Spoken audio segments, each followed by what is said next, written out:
So you and Terry finished his car. Yeah.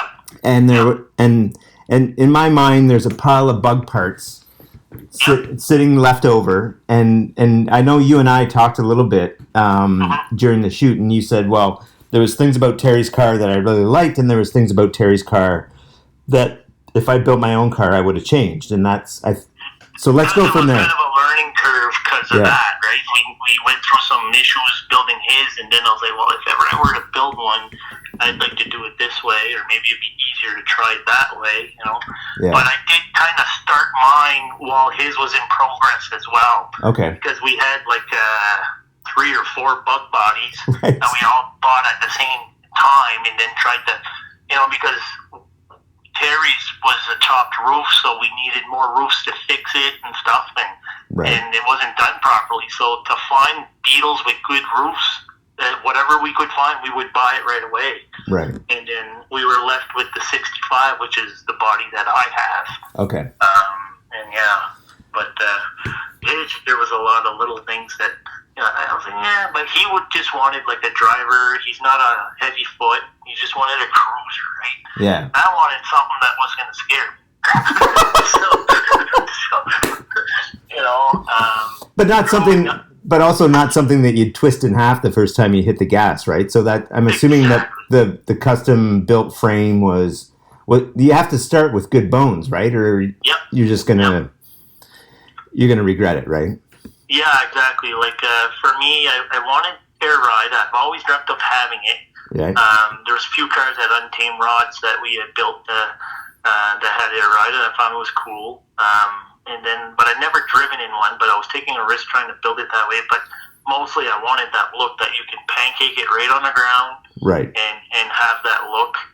But in order to do that, I couldn't, like, when you open the door of, let's say, Terry's, you would see that the floor pan is like 7 or 8 inches higher than the bottom of the door. Right. Like, because it has to cover the frame, right, so the body drops over the frame. Well, I had to do kind of something similar, but I didn't want that big channel there, so I used 2x3 square tubing to make your frame. So, right. Yeah, and 3/16 stick. So it was not too heavy, but not too light, and still has some flex to it. And, right. And I read a lot of magazines over time that, you know, that's kind of a size of choice when it comes to small cars, you know. Right. So, yeah. So cool. So did you have an idea? Like, did you know that it was going to be a blower car? Did you know it was going to be like? I had the blower before I even built the car. No way. Cool. Yeah, I bought the blowers my first PayPal purchase ever. And it was like GGG, first time signing up for PayPal, and I paid $5,000 used. A guy in Ontario that sold me the blower with 2 old carbs and a scoop, and the blower itself without the intake and the carbs was 101 pounds. And holy shit. That's what he said anyway, and then to ship it, it came in like 4 boxes, and I was so petrified that it would get stolen, because it was like, you know, to save that kind of money was it took me time, but it was my first PayPal purchase, and for like a week and a half, I was like, every time UPS truck would show up at work at my old job, I was like, is it there? No, it wasn't there. But when it finally got there, that box was destroyed, and I was so scared to open it, but there wasn't a scratch on it. Oh, that's awesome. You know? Yeah, it was a good find for sure, because, I mean, you can't buy them for $5,000. Oh, no. You know? Yeah. Yeah.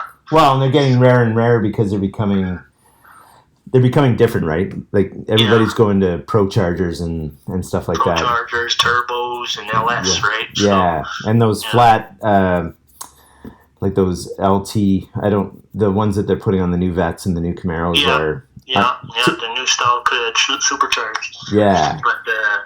But but no, I bought that used, and then there was a fella that had an ad with the stroker kit.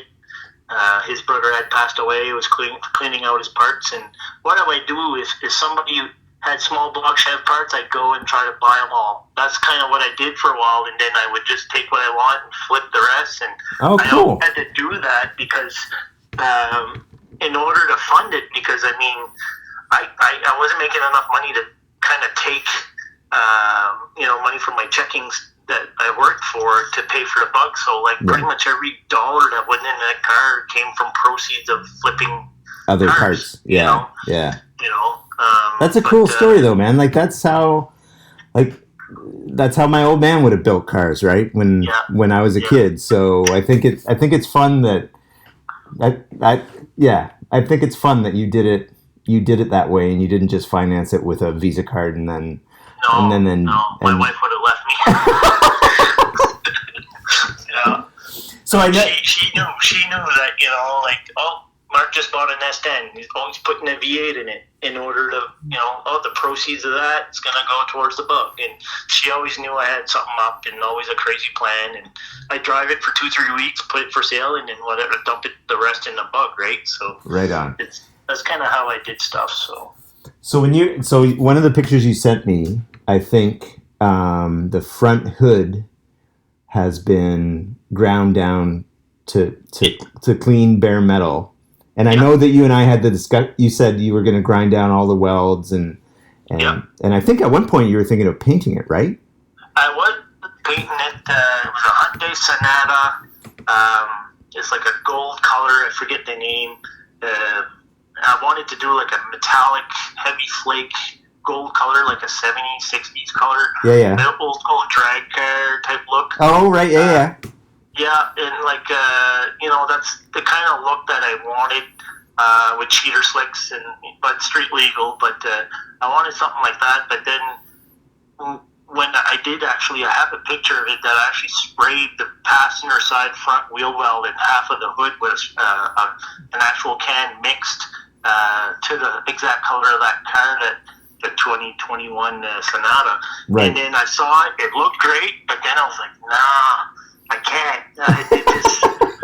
I just couldn't do it, so I put paint stripper, took it all back off, and my goal was to have a body, like, if I could have finished what I wanted to do, right. To literally grind all the welds off and make it look like a virgin body.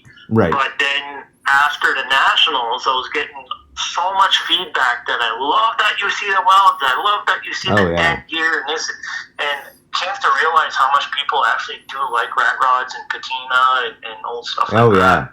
And then they grew on me so much that I would have never changed it. I think one of my favorite things about the car is where you took the rear vent window and you turned it into essentially an air scoop, like an air scoop, and the, for lack of a better term, the roughness or the sort of bare metal, it's almost like you just sort of stretched the metal and you welded it in and it worked, and that's how you left it. And I think that's cool, right? Because if you take that and you grind it down and you put the filler on it to make it look like everything, and hide the work, right?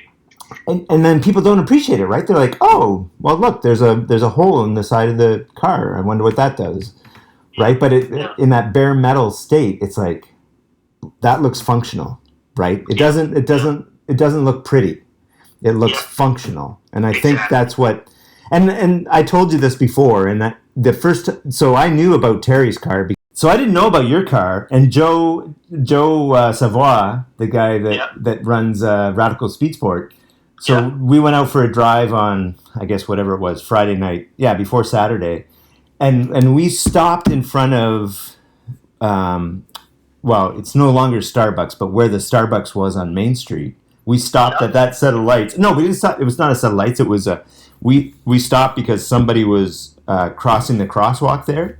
Yeah. And you were right across the street going the other way. and we looked at your car and we looked at each other and we said, what the f*** is that? and then you rolled through, and I in my head I'm like, It's got to show up tomorrow. And that was, you guys were in the Chevelle, wasn't it? Yeah, his red Chevelle. Yeah. Yeah. I remember seeing him. I do. Yeah, and I remember saying to myself, that has to be there tomorrow. That has to be there tomorrow. And then, I mean, it all fell together, right? Because I had already talked to Terry about shooting his bug for the magazine. So yeah. So you essentially hammered out all the metal, right? So you sent me a picture of the floor pan and like everything was. All I had was just a shell because the floor of a Beetle stays with the engine type of thing. You can unbolt the whole carcass. Okay, yeah. Yeah, and then all I kept was just literally the doors, a shell, like the roof and everything was all floppy because there was no support from the floor not being there, so I had to redo everything from scratch. Wow. And like I said, like I'm not a professional welder or anything, but I just kind of went with the flow, and I didn't care about weight because I knew I had the power, and I wouldn't mind having some weight for traction. Yeah. And with the head plenty, but it worked great. And if I were to build another one, I would build the same way. Honestly, I wouldn't change anything. No blower though. Well, turbo. Twin turbo that you can hide. Hide it, but now I won't own something with no fenders because I mean that's an issue now. Yeah. The next one will be what the next one will be, right? And you've learned so much from this one. I don't think I would have accomplished what I did on this bug without working with him and having his ideas as well, because I mean he's been around years too, and it wasn't his first build, but he always had that. I said, oh man, I still got a couple of years on my bug, and he would just pick me up off the floor and say, hey man, you're so much further than you think, and that's awesome. The bond that we had, that there, I mean that was number one right there. Well, that's cool. So, I get that feeling.